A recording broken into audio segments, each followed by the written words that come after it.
Welcome back to our channel. आज के video में हम पढ़ने वाले हैं क्लास 10 मैथ एनसीईआरटी बुक 2.3 का प्रश्न तीसरा। तो चलो स्टार्ट करते हैं हम आज की इस वीडियो को। तो हम देखते हैं हमारा ये क्वेश्चन है किस प्रकार से है। देखिए 3x की घात 4 plus 6x³ minus 2x² minus 10x minus 5 ये अन्य सभी शून्य ज्ञात कीजिए यदि इसके दो शून्य करनी 5/3 और माइनस करनी 5/3 है। ठीक है ना। तो आप देखिए कि हमें क्या करना है, इसमें जो हमें बहुपद दिया है उनके सभी शून्यक हमको ज्ञात करना है और इसमें से हमें दो शून्यक हमें अभी ज्ञात है और बाकी के शून्यक हमको ज्ञात करना है। तो देखिए हमें दो शून्यक कौन कौन से दिए हैं, करनी 5/3 और माइनस करनी 5/3। तो देखिए इसी के जरिए हम बाकी शून्यक भी ज्ञात करेंगे। तो देखें कैसे ज्ञात करते हैं। तो चलो हम करते हैं इस क्वेश्चन को सोल्व। तो हम लिख देते हैं हल। ठीक है ना। हमारे जो दो शून्यक थे वो इस प्रकार से थे, करने का 5/3 और एक था माइनस का करने का 5/3। अब आप सोच रहे होंगे कि जो हमने करनी 5/3 जो शून्यक हमें दिए हैं उसे हमने x के बराबर में क्यों लिखा। तो देखिए हमने इसे x के बराबर में इसलिए लिखा क्योंकि जो जब भी हम किसी भी बहुपद का शून्यक ज्ञात करते हैं तो आपने देखा होगा कि वो x की वैल्यूज़ के ही निकालते हैं, हम उसे x के बराबर में रख कर ही निकालते हैं ना। जब भी हमारे शून्य निकलते हैं वो x के बराबर में ही वो शून्य हमें ज्ञात होता है। तो इसलिए हमें ये शून्य दिए हैं, इसलिए हमें इसके x के बराबर में रखना पड़ा। तो इसके ज़रिए अब हम क्या करेंगे, अब आगे देखिए हम इसका करेंगे अब पक्षांतर। किस प्रकार होगा पक्षांतर, देखिए अभी आपको ये दिख रहा है प्लस का करनी 5/3। ठीक है ना। यदि ये बराबर के इधर जाता है, मतलब ये x के पास चला जाता है, तो ये प्लस का हो जाएगा हमारा माइनस। तो देखिए अभी हमारा x पैसा का पैसा रहेगा और ये माइनस का करने का 5/3 हो जाएगा। क्यों होगा, क्योंकि ये प्लस का 5 करने 5/3 था, अब बराबर के इधर गया तो माइनस का 5 करने 5/3 हो चुका है। अब देखिए हम इसी प्रकार इसका भी पक्षांतर कर देंगे। तो इसमें भी x से वैसा का वैसा रहेगा और यहाँ प्लस का चिन्ह आएगा और करने का 5/3।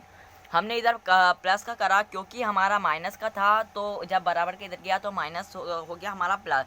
तो हमने इसको क्या कर लिया, हमारा ये हो गया प्लस। ठीक है ना। अब देखिए अब हमको क्या करना है, इसके बाद हम क्या करेंगे, इनका क्या करेंगे, गुणा। देखिए ये हमारे काय में है, कोष्टक में, मतलब ये गुणे में हमारे। ठीक है ना। तो ये हमारे गुणे में, तो हम इनका क्या कर लेंगे, गुणा। तो हम x का गुणा इन दोनों में करेंगे और माइनस करनी 5/3 का गुणा हम इन दोनों में करेंगे। यदि आपको फॉर्मूला याद है, एक फॉर्मूला भी होता, उससे भी आप सर्व समीकरण से भी कर सकते हैं। ठीक है ना। वो सर्व समीकरण -a² - b², इस सर्व समीकरण के जरिए भी आप कर सकते हैं।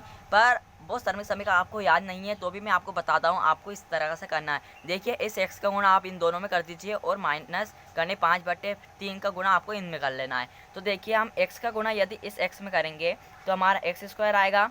ठीक है ना। अब इस x का गुणा हम प्लस करनी 5/3 में करेंगे तो हमारा प्लस करनी का 5/3x आएगा। ठीक है ना। अब इसके बाद आपको करनी 5/3 का गुणा इस x में और प्लस करनी 5/3 में करना। तो पहले हम इस x में कर लेते हैं, तो हमारा आएगा माइनस करनी का 5/3x। ठीक है ना। अब माइनस करनी 5/3 का गुणा हमको करना होगा प्लस करनी 5/3। तो देखिए कैसे होगा, हम में बताता हूँ मैं आपको। तो देखते हैं हम, देखिए हमारा ये दिया माइनस करनी का 5/3, इसका गुणा हमको करना है करनी का 5/3 में। ठीक है ना। तो अब आप देखिए ये हमारी जो संख्याएं हैं वो करनी में दी है और ये दोनों जो करनी में हैं हमें बारी वो सेम संख्याएं। ठीक है ना। तो ये हमारी करनी से करनी कट जाएगी और इनमें से 5/3 निकल जाएगा और माइनस का है तो माइनस का। ठीक है ना, क्योंकि माइनस प्लस माइनस होता है, ये तो हमारा निकल गया। ठीक है ना। और अब आपका क्या होगा, करनी से करनी जो है अब सेम संख्या है तो करनी से करनी हट जाएगी, तो इनमें से वही संख्या हमारी बाहर निकल जाएगी। ठीक है ना। तो हमारा क्या आया, -5/3। तो हमें वही यहाँ पे नोट कर लेना है, -5/3। अब आप देखिए ये दोनों आपको संख्या सेम दिख रही है, करनी 5/3 और करनी 5/3x है ना, सेम है ये, और एक प्लस में और एक माइनस में। तो ये प्लस माइनस में, तो ये दोनों हमारी कट जाएगी। बचा हमारा क्या, x² - 5/3। ठीक है ना। अब आपको जो संख्या आपकी आई है उसका भाग आपको अपने बहुपद में देना है, ठीक है ना। हमारा जो ठीक है ना, हमारा बहुपद क्या है देखिए आप, 3x⁴ plus 6x³ minus 2x² minus 10x minus 5 है ना। इसका ना भाग देना है आपको, इससे देना है। तो पहले हम इसको थोड़ा और सरल कर लेते हैं, क्योंकि ये बटे में है तो हमें आपको थोड़ा उसको करने में थोड़ा हार्ड हो सकता है, या कुछ गलत हो जाए तो आपको दिक्कत आएगी, इसलिए हम इसको सरल करेंगे। सरल करने के लिए आपको क्या करना होगा, इन दोनों में क्या करना होगा, 3 का गुणा करना होगा। क्या करना होगा, 3 का गुणा करना होगा। मतलब कि हम इसमें भी 3 का गुणा करेंगे और इसमें भी 3 का गुणा करेंगे। यदि हम 3 का गुणा इसमें करेंगे तो 3x² हो जाएगा, ठीक है ना, माइनस तो वही रहेगा। यदि 5/3 में 3 का गुणा कर देंगे हम, है ना, तो ये 3 से 3 तो ये कट जाएगा, ठीक है ना। तो हमारा क्या बचा, 3x² माइनस का 3 बचा, सॉरी 5 बचा, है ना। 3x² माइनस 5 हमारा बचा, ठीक है ना। और हम यहाँ पे लिख देंगे 3 से गुणा करने पर, है ना। तो ये हमने नोट कर लिया। अब आप देखिए हमारा जो हमारा आया है, ठीक है ना, तो वो हमारा क्या आ गया, 3x² माइनस 5। अब भाग देने में वो बहुत ही ज़्यादा आसानी होगी, ठीक है ना। तो अब भाग दे देते हैं। तो हम भाग देने के लिए देखिए हम यहाँ लिख देंगे, ठीक है ना। और जो हमारा बहुपद है वो क्या है, हमारा बहुपद है 3x⁴ plus 6x³ minus 2x² minus 10x plus 5, है ना। अब देखिए हम इससे भाग, यदि इसका भाग इसमें देंगे तो हमारा भागफल निकलेगा, और भागफल का हम गुणनखंड विधि से क्या निकाल लेंगे, शून्य निकाल लेंगे। तो इस प्रकार से हमारा क्या निकल जाएगा, शून्य निकल जाएगा। तो चलो हम भाग दे देते हैं। तो भाग देने के लिए अब आपको क्या करना होगा, सबसे पहले 3x² का भाग देना होगा 3x⁴ में। तो हम भाग दे देते हैं। तो रफ कार्य ले लेते हैं, 3x⁴ दिया है और 3x² दिया है, ठीक है ना। तो इसको अब आप देखिए भाग दीजिए। तो देखो 3 से 3 तो कट गया ना। अब बचा क्या, x⁴ और x² बचा। तो हम x into x into x into x इस प्रकार हम लिख सकते हैं। इसको हम x इंटू एक्स लिख देंगे, ठीक है ना। मतलब 2 है, मतलब कि x 2 बार है गुणे में, वही x⁴ है, मतलब 4 बार गुणे में x है। तो ये देखिए हमने लिख दिया। अब एक x से हमारा ये एक x कट गया, एक x से हमारा ये एक x कट गया। बचा क्या, x इंटू एक्स, एक्स का गुणा x में होगा तो x² आएगा। तो हमारा क्या आया, x²। तो x² को हम यहाँ नोट कर लेंगे, ठीक है ना। इतना हो गया। अब आपको क्या करना है कि आपको इस x² का गुणा इन दोनों में कर लेना है। तो गुणा कर लेते हैं हम, देखते हैं क्या आता है। तो हम फिर से ये ले लेते हैं रफ कार्य का। तो देखिए गुणा करने पे हमारा क्या आएगा, तो हमारा क्या है, x² इंटू 3x², ठीक है ना। तो आप देखिए x² और x² का गुणा होगा तो x⁴ आएगा, और 3 का गुणा होगा तो 3x⁴। कैसे, देखिए मैंने, आप अभी इस 3 को हटा दीजिए, क्या कर दीजिए, 3 को अलग कर दीजिए। मान लीजिए अभी 3 हमारे पास नहीं है, हमारे पास x² इंटू x² है। अब मैंने आपको बताया था, यदि हमारी जो ये सेम होती है तो हमारी घातें क्या हो जाती है, जुड़ जाती है। तो 2 और 2 कितने हो गए, 4। तो x की घात कितनी हो गई, 4, क्योंकि x और x में से x कॉमन आ गया। अब हमारा बचा गुणे में 3 बचा, अलग से हमने अलग हटा दिया था उसको, गुणे से 3। तो हम इसको वापस गुणा कर लेते हैं, x की घात 4 में 3 का गुणा, हमारा क्या आ गया, 3x⁴। अब इसे हम कहाँ लिखेंगे, ये घात 4 आपको दिख रही है ना। अब आपको इस बहुपद में घात 4 कहाँ दिख रही है, यहाँ पर दिख रही है। तो इसके जस्ट नीचे हम इसको यहाँ नोट कर लेंगे 3x⁴ को, ठीक है ना। हमने नोट कर लिया। चलो अब हम अगला देखते हैं। अब x² का गुणा हम करेंगे -5 में। तो देखिए ये प्लस का और ये माइनस का, प्लस माइनस माइनस हो गया, है ना। 5 का गुणा x² में होगा तो -5x² आएगा। स्क्वायर वाली संख्या हमारे बहुपद में यहाँ पे दी है, देखिए इसके नीचे हम लिख देंगे -5x², ठीक है ना। अब गुणा होगा ही नहीं, अब कुछ भी नहीं है। अब हम यहाँ पे क्या करेंगे, घटाने पर, ठीक है ना। अब घटाने पर यदि हम इस पर घटाते हैं मतलब, तो हमारे जो चिन्ह है वो चेंज हो जाते हैं। जैसे कि ये प्लस का चिन्ह है, यहाँ पे ये माइनस हो जाएगा, ये माइनस का है तो हमारा ये प्लस का हो जाएगा, ठीक है ना। अब आप देखिए ये दोनों हमारे जो संख्याएं हैं वो बिल्कुल सेम है। तो और एक प्लस में और एक माइनस में, तो प्लस माइनस वाली ये संख्याएं हमारी जो कट जाएंगी। अब हमारा ये बचता है 6x³। अब हमारा ये बच गया है ना। अब देखिए अब इन दोनों को हम क्या करेंगे, घटाएंगे। क्यों घटाएंगे, देखिए ये प्लस का, ये माइनस का, प्लस माइनस माइनस होता है, ठीक है ना। अब हम घटाएंगे 5x² में से 2x² गए तो हमारा 3x² आएगा, तो हम लिख देंगे प्लस का 3x²। अब आप सोचेंगे हमने घटाया, माइनस का चिन्ह आना चाहिए। देखिए अब आप देखिए ये जो माइनस है हमारा वो छोटी संख्या है और ये प्लस की जो संख्या हमारी बड़ी है, तो जो बड़ी संख्या का चिन्ह रहता है हमें वही यूज़ करना रहता है। तो हमने बड़ी संख्या का चिन्ह यहाँ पे लिख दिया है, ठीक है ना, ठीक है ना। अब आपको क्या करना है इसके बाद, देखिए अब हमारे जो बचे हैं जैसे माइनस का 10x बचा और माइनस का 5 बचा, वो हम यहाँ उतार लेंगे। इसके बाद हम 3x² का भाग देंगे 6x³ में, तो हमारा क्या आएगा, 3 दूनी 6, 2x आएगा, ठीक है ना। ऐसे ही आपको मन ही मन में ऐसे सोल्व कर लेना है। देखिए कैसे, 6x³ हमारा है और 3x² है ना। तो हम 3 का भाग देंगे, 3 दूनी 6, 2 बचा, ये हमारा 2 और यहाँ 3 है, तो मतलब यहाँ पे 1 बचेगा, ठीक है ना। कैसे, देखिए x इंटू x मतलब 3 बार है, ठीक है ना, और यहाँ 2 बार है, तो 1x से 1x कट गया, 1x से 1x कट गया, बचा क्या, 1x बचा। अब 2 का गुणा x में होगा क्या आएगा, 2x ही आएगा, तो हमारा क्या बचा, 2x बचा। मैंने भी तो वही कहा था, है ना। तो हम यहाँ लिख देंगे प्लस का 2x, ठीक है ना। फिर अब आप देखिए इस 2x का भाग गुणा दोनों में कर लेंगे हम, ये दोनों में 2x का गुणा यदि हम 3x² में करेंगे तो हमारा क्या आएगा, 3 दूनी 6, x² का गुणा x में होगा तो x³ तो 6x³ आएगा, तो 6x³ हम यहाँ नोट कर लेते हैं।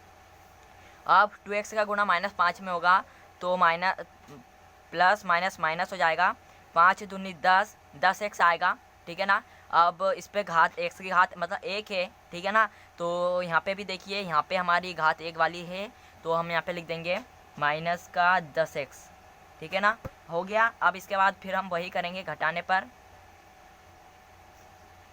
लिख दिया, ये माइनस का हो गया और ये प्लस का हो गया, क्योंकि चिन्ह परिवर्तित हो जाते हैं, आप सभी को पता है, मैंने बहुत बार बता दिया है कि इसमें चिन्ह जो हैं वो चेंज हो जाते हैं। तो देखिए अब हमारा क्या बचा, देखिए ये संख्या और ये संख्या हमारी सेम है, एक प्लस में एक माइनस में, तो ये कट जाएगा, बचा क्या 3x²।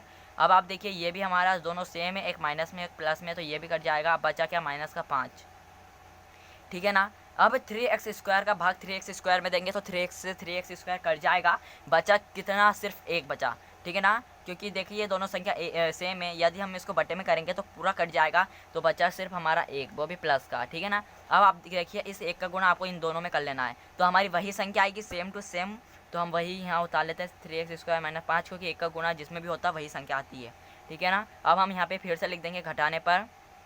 अब आप देखिए ये प्लस का है तो ये माइनस हो जाएगा, ये माइनस का तो प्लस का हो जाएगा, हो गया ना। अब देखिए ये दोनों संख्या सेम है हमारी, एक प्लस में और एक माइनस में, तो हमारा ये जो कट जाएगा। इसके बाद ये दोनों भी सेम है, एक प्लस में और एक माइनस में, तो ये भी कट जाएगा, हमारा शेषफल आया 0। और हमारा भागफल क्या आया, x² + 2x + 1, ठीक है। तो हमें काम है भागफल का, भागफल से हम क्या निकालते हैं, गुणनखंड विधि के द्वारा हम उसको निकालेंगे, क्या उसके शून्य। गुणनफल खंड विधि तो आपको आती ही होगी, तो हम यहाँ पे लिखेंगे गुणनखंड विधि से,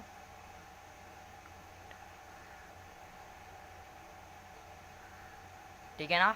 तो हमारा जो है बहुपद हम उसको यहाँ लिख देंगे जो हमारे लाए, इससे हम शून्य ज्ञात करेंगे। तो देखिए अब आपको क्या करना है, गुणनखंड विधि में आपको मैंने बताया था कि जो आगे की संख्या रहती है और पीछे की संख्या, उन दोनों का गुणा करना रहता है। तो हमारा जो x² के साथ क्या है, 1 है, हम इसको लिखते नहीं है 1 पर रहता है 1 है, इस 1 का गुणा 1 में करेंगे तो हमारा क्या आएगा, 1 आएगा, ठीक है ना, आ गया 1। अब आपको इस 1 आने के बाद अब आपको क्या करना है कि 1 तो हमारा आ गया, अब आपको एक ऐसी संख्या को फाइंड करना है, ऐसी संख्या को खोजना है जिसका गुणा करने पर तो 1 आए, पर जोड़ने घटाने पर क्या आना चाहिए, 2। देखिए किस प्रकार हमारा गुणा करने पर इस 1 का इसका 1 का गुणा करने पर क्या आ रहा है, 1।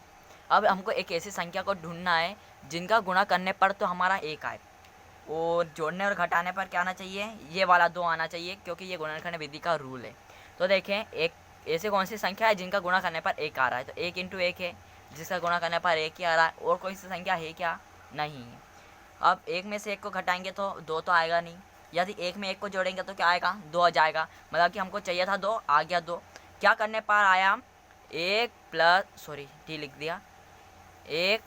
1 को जोड़ने पर हमारा क्या आया, 2 आया, है ना। तो हमको 2 की जगह क्या लिखना होगा, 1 + 1 लिख देना होगा, तो वही लिख देंगे x² वैसा का वैसा प्लस वैसा वैसा, ये एक्स वैसा का वैसा, यहाँ एक प्लस एक लिख देंगे 2 की जगह, और प्लस 1 वैसा का वैसा हो गया। अब इसके बाद आपको क्या करना होगा, इस एक्स का गुणा इन दोनों में कर लेना है, एक्स स्क्वायर वैसा का वैसा, प्लस एक्स का गुणा एक में होगा तो एक्स ही आएगा, यहाँ एक्स आ गया। इस एक्स का गुणा एक में होगा तो फिर भी एक्स आएगा, और प्लस का 1 वैसा का वैसा। अब आप देखिए इनमें से आप क्या ले लीजिएगा, कॉमन ले लीजिएगा। कैसे, देखिए पहले तो हम इन दो का जोड़ा बना लेते, एक ये जोड़ा बन गया, एक ये जोड़ा बन गया। इस जोड़े में से कॉमन लेंगे और फिर इस जोड़े में से कॉमन लेंगे। तो चलो ले लेते हैं कॉमन। तो देखें कॉमन कैसे लेंगे, इनमें से कॉमन क्या आ रहा, इसमें भी एक्स है, इसमें भी एक्स है, मतलब एक्स कॉमन आ रहा है तो हम एक्स कॉमन ले लेंगे। ठीक है ना, ठीक है, हमने एक्स कॉमन ले लिया। अब हम एक्स का भाग एक्स स्क्वायर में देंगे, तो देखो ये 2 बार एक्स है, एक्स इंटू एक्स, और ये एक एक्स है, तो क्या होगा हमारा, कट जाएगा। कैसे, देखो जैसे कि ये एक्स स्क्वायर है और ये एक्स है, तो मतलब कि एक्स इंटू एक्स ये है और ये एक्स है, तो एक एक्स से एक एक्स कट जाएगा, बचा क्या, एक एक्स बचा। अब जो एक्स बचा हमारा वो यहाँ लिख देंगे। अब ये एक्स का भाग इस एक्स में देंगे तो एक्स से एक्स पूरा कट जाएगा, बचा क्या हमारा, एक बचा। ठीक है ना, तो प्लस में हम एक लिख देंगे, ये हो गया। इसके बाद हमें इसमें कॉमन लेना है, इनमें क्या कॉमन आएगा, अब देखिए बिचारिए, पहले प्लस तो यहाँ है तो प्लस तो लिखे देंगे, एक्स से तो कॉमन आ नहीं सकता क्योंकि एक्स यहाँ पे है पर यहाँ पे नहीं है। ठीक है ना, आप क्या ले, इसमें एक कॉमन आएगा क्योंकि एक इसमें भी है और इसमें भी है। आपको बताया था कोई भी हमारा चर पद होता है उसके साथ अचर पद जरूर होता है। तो देखिए एक कॉमन ले लेंगे, एक का भाग एक्स में देंगे तो एक ही आएगा, एक का भाग एक में देंगे तो एक ही आएगा। अब आप देखिए हमारे पास क्या है, अब बना x+1 और x+1, ये दोनों हमारा क्या आया, सेम। यदि आपका ये सेम आ जाता है तो आप समझ लीजिए कि हमने यहाँ तक अभी जितनी भी स्टेप करी है वो बिल्कुल सही है। ठीक है ना, आपने अभी तक जितना भी कुछ करा है वो बिल्कुल राइट करा है। अब आपको क्या करना है, इनमें से कॉमन ले लेना, इन दो सेम है तो दो सेम है में से एक ले लेंगे कॉमन, तो क्या आएगा, x+1 आ गया। ठीक है ना, अब जो बच्चा हम उसे लिख देंगे, ये x बच्चा और ये प्लस का 1 बच्चा, तो x+1 यहाँ लिख देंगे, है ना। अब क्या शून्य ज्ञात करना है हमको, तो हम शून्य ज्ञात करने के लिए क्या करेंगे, है ना, तो शून्य ज्ञात करने के लिए हम करेंगे इसके बराबर में 0 लिखें, तो हम इसके बराबर में लिख देते हैं 0, मतलब कि x+1 के बराबर में भी 0 है और ये वाले x+1 के बराबर में भी 0 है। हमने दोनों को अलग अलग 0 दे दिया। अब आप देखिए अब हमारा क्या आ रहा, x+1 है, इसका हम पक्षांतर कर देंगे 1 का, ये 0 के पास जाएगा तो x वैसा के वैसा, प्लस का 1 का पक्षांतर होगा तो माइनस का 1, है ना, इस +1 का पक्षांतर होगा तो क्या आएगा, माइनस का 1। ठीक है ना, ठीक है ना, तो हमारे जो शून्य के वो क्या निकले, x = -1 और x = -1। पहले हमारे दो शून्य दिए रखे थे वो हमारे, ये देखिए हमारे दो शून्य क्या थे, x = करनी 5/3 और x = माइनस करनी 5/3, है ना। और अभी के हमारे जो निकले हैं वो इस प्रकार से निकले हैं, -1 और -1। तो देखिए हमारे जो चारों शून्य के वो निकल चुके हैं। इस प्रकार से आपको ये सोल्व करना है। यदि आप नोट करना चाहते हैं तो आप इसे सीरियल वाइज से पूरा नोट कर लीजिए। और देखने के लिए आपको बहुत ही थैंक्स। तो यदि आपने चैनल को सब्सक्राइब नहीं किया है तो चैनल को सब्सक्राइब कर लेना, और ऐसे ही वीडियो के लिए हम जो बेल आइकन है उस पर क्लिक कर दीजिएगा, क्योंकि आपको उसकी जल्दी ही नोटिफिकेशन मिल जाती है वहाँ से, ठीक है ना। तो चलो हम अगले क्वेश्चंस पे देखेंगे, बाय।